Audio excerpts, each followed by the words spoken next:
Shalom Bapak Ibu, Saudara-saudara sekalian. Kita berjumpa kembali dalam acara Manarima hari ini.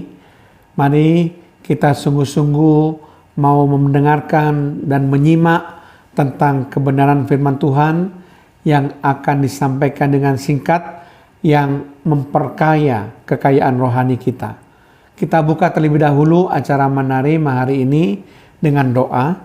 Terima kasih Tuhan kalau kami boleh belajar firman Tuhan melalui acara Manarima hari ini yang akan memperkaya kekayaan rohani kami. Kami percaya Tuhan, firman Tuhan akan bermanfaat untuk senantiasa menuntun hidup kami dalam kebenaran. Di dalam nama Tuhan Yesus Kristus, haleluya, amin. Shalom Bapak Ibu, Saudara-saudara sekalian. Kali ini saya akan mengangkat suatu topik yang penting, yaitu inkarnasi Kristus. Sekali lagi, topik yang akan kita bahas kali ini adalah inkarnasi Kristus.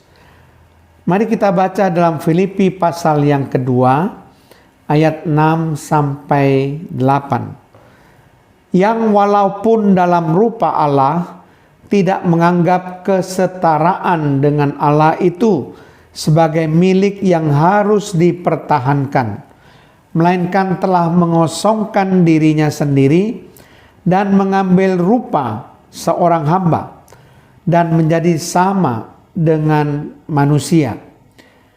Dan dalam keadaan sebagai manusia, ia telah merendahkan dirinya dan taat sampai mati, bahkan sampai mati di kayu salib. Nah, di sini sebetulnya merupakan penggambaran tentang inkarnasi Kristus, di mana meskipun Kristus memiliki rupa Allah, tapi dia mengosongkan dirinya sendiri dan menjadi sama dengan manusia. Jadi berinkarnasi menjadi sama dengan manusia, tercakup ketika Yesus mengosongkan dirinya sendiri.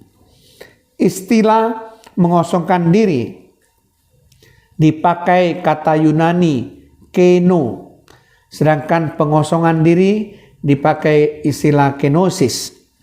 Nah, Bapak Ibu Saudara sekalian, dalam proses inkarnasi Kristus, apa yang terjadi? Yang pertama, Kristus selalu menjadi Allah.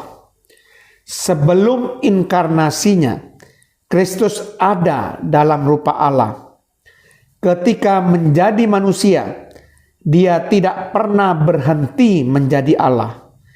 Yesus Kristus adalah Allah sebelum dan selama inkarnasinya.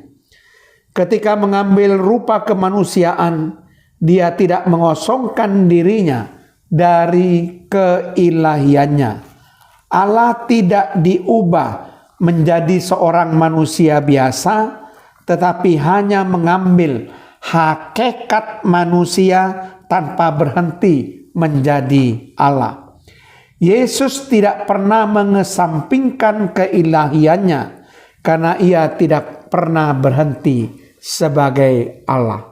Itu yang terjadi bagian pertama ketika dia berinkarnasi. Lalu kita akan melihat apa yang terjadi yang kedua ketika dia berinkarnasi, yaitu Kristus selalu memiliki sifat-sifat ilahi. Yesus adalah Allah, dulu, sekarang, dan sampai selamanya, yang memiliki sifat-sifat ilahi, baik sifat-sifat dasar maupun sifat-sifat moral. Dia memiliki sifat-sifat ilahi karena dia adalah Allah. Dia tidak pernah berhenti memiliki semua sifat-sifat Allah. Ketika berinkarnasi menjadi manusia, Kristus tidak mengosongkan dirinya dari segala sifat-sifat dasarnya, misalnya sifat maha hadir, sifat maha kuasa, sifat maha tahu, sifat ketidakberubahannya, sifat ada dengan sendirinya, sifat abadi atau kekal, maupun dari sifat-sifat moralnya, yaitu sifat kasih, sifat kekudusan, sifat kebenaran, sifat kesetiaan. Jadi Yesus tidak pernah menyerahkan beberapa dari sifat-sifat ilahinya, karena kalau terjadi demikian maka ia bukanlah Allah sepenuhnya. Juga Yesus tidak pernah bertindak seolah-olah tidak memiliki sifat-sifat ilahi, meskipun sebenarnya ia memilikinya. Karena kalau dilakukan demikian, itu berarti adalah kebohongan, dan kebohongan bukanlah karakteristik Allah.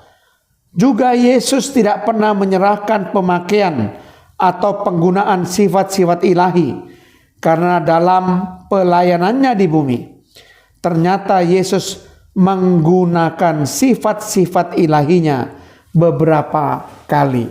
Itu yang kedua yang terjadi ketika Yesus berinkarnasi menjadi manusia. Dan yang ketiga, yang terakhir yang terjadi ketika Yesus berinkarnasi menjadi manusia, Yesus sebagai Allah yang menjadi manusia, yang bergantung penuh kepada Bapa dan Roh Kudus.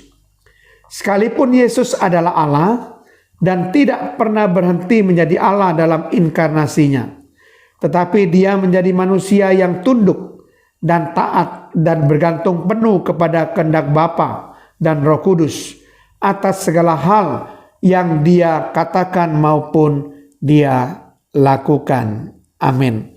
Kita sudah belajar mengenai inkarnasi Kristus, supaya kita tahu apa yang terjadi selama inkarnasi Kristus. Amin.